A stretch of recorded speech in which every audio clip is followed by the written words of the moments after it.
Kapag ganito ang ubo ng inyong mga mahal sa buhay, lalo na mga bata sa pamilya, yung walang tigil at parang nabibilaukan na at naghahabol ng hininga, huwag ipagwalang bahala yan at agad ng kumonsulta sa doktor dahil baka ito na ang kumakalat ngayong pertussis o whooping cough.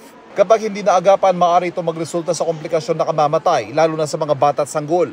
Ang mga komplikasyon ng pertussis is pag hindi tumitigil yung ubo, pwede kang mabawasan yung hangin sa katawan mo, pwede kang mag-respiratory failure, pwede kang magka-pneumonia. Napaka-delikado to sa mga bata less than 1 year old, especially yung mga infant pa na walang mga bakuna. Di tulad ng COVID o trangkaso, hindi virus, kundi bakterya ang sanhi ng pertussis, kaya pwede itong gamutin ng antibiotic.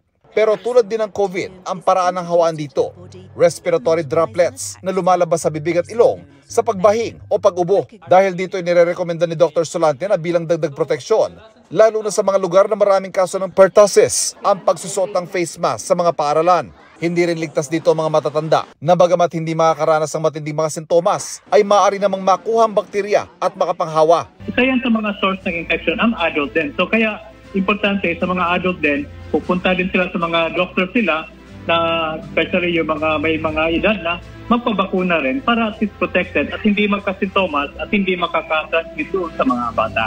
Ayon sa Department of Health, mayroon nang nai-record na 453 na kaso ng whooping cough sa unang 10 linggo ng taon. Malayong-malayo sa naitalang kaso sa parehong panahon sa nakalipas na 5 taon.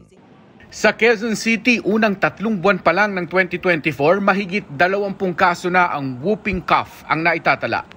Malapit na niyang abutan ang 27 kasong naitala ng lungsod sa buong taon ng 2023. Kaya sabi ng lokal na pamahalaan, kailangan natin ideklara na meron po tayong pertussis outbreak sa lungsod Quezon. Sa Barangay Payatas B, nakatuon ang Epidemiology and Surveillance ng City Health Department.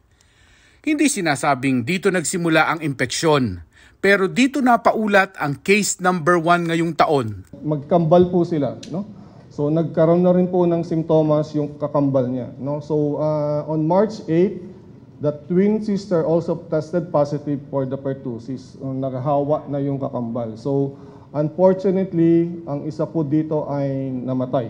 Nagkasintomas din ang 2 pang kapatid ni case number 1. Pinakwarantin ng LGU ang household na napuruhan ng pertussis. Madaling gamutin ang pertussis kung naaagapan. Pero mabilis daw kumalat kung maraming hindi bakunado sa komunidad. Ayon sa QC-LGU, sa bakuna sila may problema. Kailangan ng Quezon City ng mahigit 42,000 doses ng pentavalent vaccine para putulin ang pagkalat ng sakit. Pero sinabihan daw sila ng Department of Health na July pa darating ang supply, kaya naghahanap na sila ng ibang mabibili.